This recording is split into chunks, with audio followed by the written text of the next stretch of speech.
Assalamualaikum warahmatullahi wabarakatuh. Perkenalkan, kami dari kelompok 11 Sains Data kelas 2025D. Kami ingin menjelaskan kalkulus vektor dan penerapannya dalam kehidupan sehari-hari.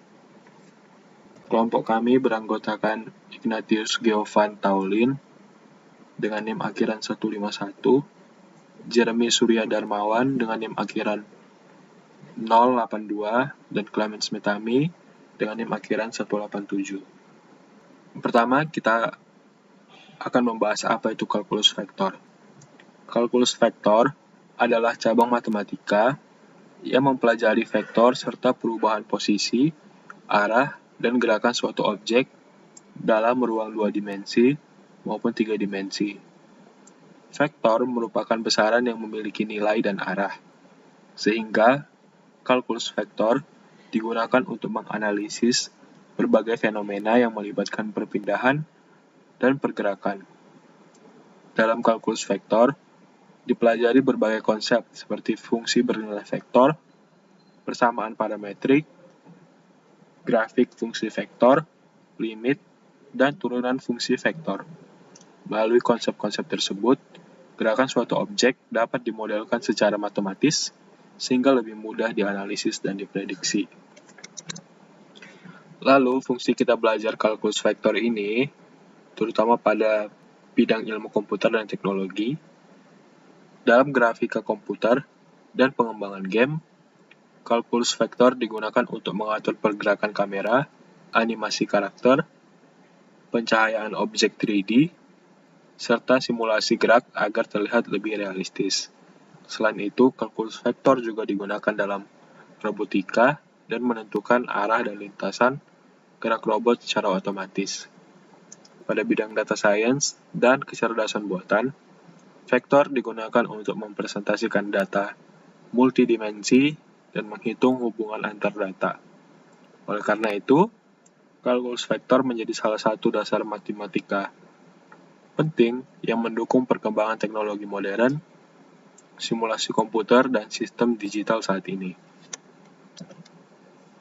Pertama, kita akan membahas konsep fungsi bernilai vektor. Fungsi bernilai vektor adalah fungsi yang daerah asalnya berupa himpunan bilangan real dan daerah hasilnya merupakan vektor. Fungsi bernilai vektor ini mempunyai bentuk yaitu fungsi T sama dengan F1T, F2T sampai dengan Fn(T). Bentuknya dalam ruang 3 dimensi, kita lihat seperti ini. Sekarang kita masuk ke persamaan parametrik. Persamaan parametrik itu adalah cara menyatakan suatu kurva menggunakan parameter, biasanya parameter yang dipakai itu T.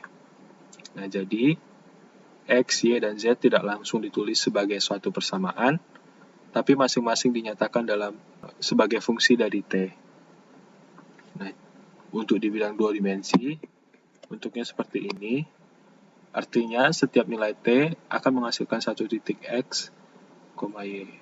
Dan ini untuk dalam 3D-nya, yang artinya setiap T menghasilkan titik X, Y, Z, dan membentuk ruang. Bisa lihat contohnya di sini. Ft sama dengan cos T vektor I, tambah sin T vektor J, tambah T vektor K. Selanjutnya, pada slide ini ditunjukkan beberapa operasi dasar yang sering digunakan dalam kalkulus vektor, yaitu norm, dot product, dan cross product. Pertama, ada norm atau panjang vektor. Norm digunakan untuk menghitung besar atau magnitudo suatu vektor. Dengan kata lain, norm membantu kita mengetahui seberapa besar suatu vektor tanpa memperhatikan arahnya. Seperti pada rumus yang ada pada di layar, besar vektor diperoleh dengan menghitung akar kuadrat dari jumlah kuadrat setiap komponennya. Selanjutnya adalah dot product atau perkalian titik. Operasi ini dilakukan dengan mengalihkan komponen-komponen yang bersesuaian dari dua vektor, kemudian menjumlahkannya. dot product sering digunakan untuk mengetahui hubungan antara dua vektor. Misalnya, untuk menentukan apakah dua vektor memiliki arah yang hampir sama, saling tegak lurus, atau membentuk suatu sudut tertentu. Yang kemudian berikutnya ada cross product atau perkalian silang. Berbeda dengan dot product yang menghasilkan sebuah nilai skalar. Cross product menghasilkan vektor baru yang arahnya tegak lurus terhadap kedua vektor awal. Operasi ini banyak digunakan dalam bidang fisika dan teknik. Misalnya untuk menghitung momen gaya, arah rotasi, serta berbagai analisis gerak dalam ruang 3 dimensi. Sekarang mari kita mulai contoh soal untuk melihat bagaimana cara menggambarkan grafik dari suatu fungsi vektor. Di sini kita memiliki fungsi vektor f sama dengan 3 cos ti plus 2 sin tj dengan batasan parameter t berada antara 0 hingga 2pi. Untuk menggambarkan grafiknya, terdapat dua langkah utama yang perlu kita lakukan. Yang pertama, kita tentukan persamaan parameter dari kurva tersebut dengan memecah fungsi vektor ini menjadi komponen sumbu X dan sumbu Y.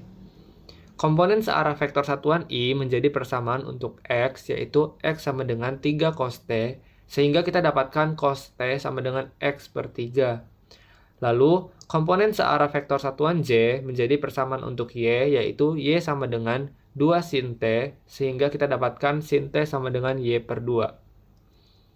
Langkah kedua adalah mencari persamaan kartesiusnya. Ini dapat kita lakukan dengan mengeliminasi parameter T. Di sini kita memanfaatkan identitas trigonometri yaitu cos T kuadrat plus sin T kuadrat sama dengan 1.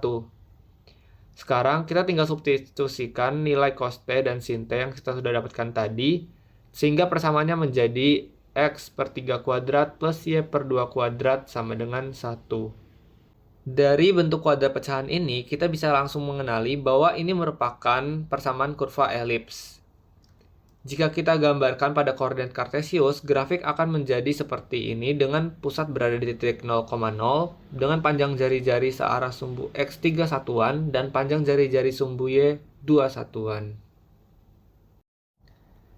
Selanjutnya, mari kita bedah contoh soal kedua, yaitu mengenai pencarian nilai limit fungsi vektor. Kita diberikan fungsi vektor R yang memiliki 3 komponen dengan syarat T tidak sama dengan 1, lalu kita diminta menentukan nilai dari limit fungsi vektor RT untuk T mendekati 1. Untuk penyelesaiannya, limit dari suatu fungsi vektor dihitung dengan cara mencari nilai limit pada setiap komponennya masing-masing secara terpisah. Jadi, jika fungsi vektor T sama dengan R1, T, R2T, R3T, kita akan mencari limit T mendekati 1 untuk komponen pertama, kedua, dan ketiga. Kita mulai dari komponen pertama. Jika langsung memasukkan nilai T sama dengan 1, kita akan mendapatkan bentuk tak tentu 0 per 0. Oleh karena itu, kita perlu memfaktorkan pembilangnya menjadi T-1 kali T plus 1. Suku T-1 pada pembilang dan penyebut bisa kita saling coret, sehingga menyisakan limit T plus 1 untuk T mendekati 1, dan kita bisa substitusikan nilai T sama dengan 1, sehingga didapatkan hasil 2. Ke komponen kedua, kita bisa langsung substitusikan T sama dengan 1, sehingga hasil akhirnya adalah sin 1. Terakhir komponen ketiga, jika kita langsung substitusikan T sama dengan 1, kita akan mendapatkan bentuk tak tentu 0 per 0. Solusinya kita kalikan dengan akar sekawan dari pembilangnya. Setelah kita kalikan, bagian pembilang menjadi T plus 1 kurang 2, yang kita bisa operasikan menjadi T min 1. Nilai T min 1 di pembilang dan penyebut bisa kita coret, lalu kita bisa langsung substitusikan T sama dengan 1 pada nilai limit. Dan didapatkan hasil 1 per akar 2 plus akar 2, yang hasilnya 1 per 2 akar 2. Akhirnya kita gabungkan kembali hasil 3 komponen yang sudah kita cari, dan kita dapatkan nilai akhir limit fungsi vektor tersebut. Sekarang kita masuk ke contoh soal mengenai turunan fungsi vektor. Kita diminta untuk menentukan nilai turunan pertama dan kedua saat T sama dengan 0 pada fungsi vektor yang diberikan. Seperti operasi sebelumnya, turunan fungsi vektor juga dilakukan dengan menurunkan setiap komponennya masing-masing. Jadi kita turunkan dulu komponen I, yaitu 2T plus 3 kuadrat, dan untuk komponen J, yaitu min E pangkat 2T, sehingga hasilnya sebagai berikut. Lalu kita tinggal substitusikan nilai T sama dengan 0 ke dalam fungsi tersebut, sehingga mendapatkan hasil sebagai berikut. Untuk turunan kedua, kita mencari turunan dari turunan pertama, dilakukan dengan cara yang sama, yaitu menurunkan tiap komponen-komponennya, sehingga kita mendapatkan hasil sebagai berikut, dan kita tinggal substitusikan nilai T sama dengan 0, sehingga mendapatkan hasil berikut. Yang selanjutnya, pada slide ini kami akan membahas salah satu penerapan kalkulus vektor dalam kehidupan sehari-hari, yaitu sistem GPS pada transportasi online seperti Gojek maupun Grab. Saat menggunakan aplikasi transportasi online, kita dapat melihat posisi pengemudi secara real-time, mengetahui arah pergerakannya, serta memperoleh perkiraan waktu kedatangan. Fitur-fitur tersebut tidak muncul begitu saja, melainkan didukung oleh konsep matematika. Salah satunya adalah kalkulus vektor. Permasalahan yang dihadapi sistem adalah bagaimana menentukan posisi dan arah kendaraan yang terus berubah setiap saat. Ketika kendaraan bergerak, sistem harus mampu memperbarui informasi lokasi secara akurat agar pengguna dapat memantau perjalanan dengan baik. Untuk mengatasi hal tersebut, posisi kendaraan direpresentasikan sebagai vektor yang berubah terhadap waktu. Dari perubahan posisi tersebut, sistem dapat menghitung arah dan kecepatan pergerakan kendaraan. Informasi inilah yang kemudian digunakan untuk memperbarui lokasi pengemudi secara real-time. Pada ilustrasi juga ditampilkan, kendaraan bergerak dari titik awal menuju titik tujuan melalui beberapa posisi yang berbeda.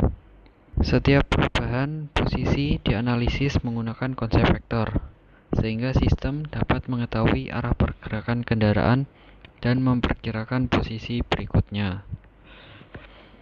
Penerapan kalkulus vektor dalam sistem GPS memberikan berbagai manfaat, seperti menentukan posisi kendaraan secara real-time, menghitung estimasi waktu kedatangan atau ETA, menentukan rute tercepat, serta membantu pengguna memperoleh informasi perjalanan yang lebih akurat. Melalui studi kasus ini dapat disimpulkan bahwa kalkulus vektor tidak hanya dipelajari sebagai teori dalam perkuliahan, tetapi juga memiliki peran yang penting dalam teknologi navigasi modern yang digunakan masyarakat setiap hari. Tanpa konsep kalkulus vektor, sistem GPS dan transportasi online tidak akan dapat bekerja secara efektif seperti yang kita rasakan saat ini. Baik, sebagai kesimpulan, kalkulus vektor merupakan salah satu cabang matematika yang memiliki banyak manfaat dalam kehidupan sehari-hari. Melalui konsep vektor, kita dapat menentukan posisi, arah, serta kecepatan suatu objek yang bergerak. Pada pembahasan sebelumnya, kita telah melihat bahwa teknologi GPS memanfaatkan konsep vektor untuk melacak posisi kendaraan secara real-time. Dengan bantuan kalkulus vektor, sistem dapat menghitung arah pergerakan kendaraan, memperkirakan waktu kedatangan, serta membantu menentukan rute yang lebih efisien. Selain itu, berbagai aplikasi yang sering kita gunakan seperti Google Maps, Gojek, dan Grab juga menerapkan konsep kalkulus vektor dalam sistem navigasinya. Hal ini menunjukkan bahwa materi yang dipelajari dalam kalkulus tidak hanya bersifat teoritis, tetapi juga memiliki penerapan nyata yang sangat bermanfaat dalam perkembangan teknologi modern.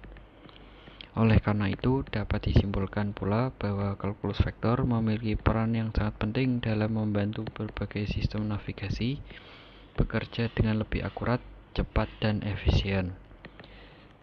Sekian presentasi dari kelompok kami, kurang lebihnya mohon maaf. Terima kasih atas perhatian yang telah diberikan. Wassalamualaikum warahmatullahi wabarakatuh.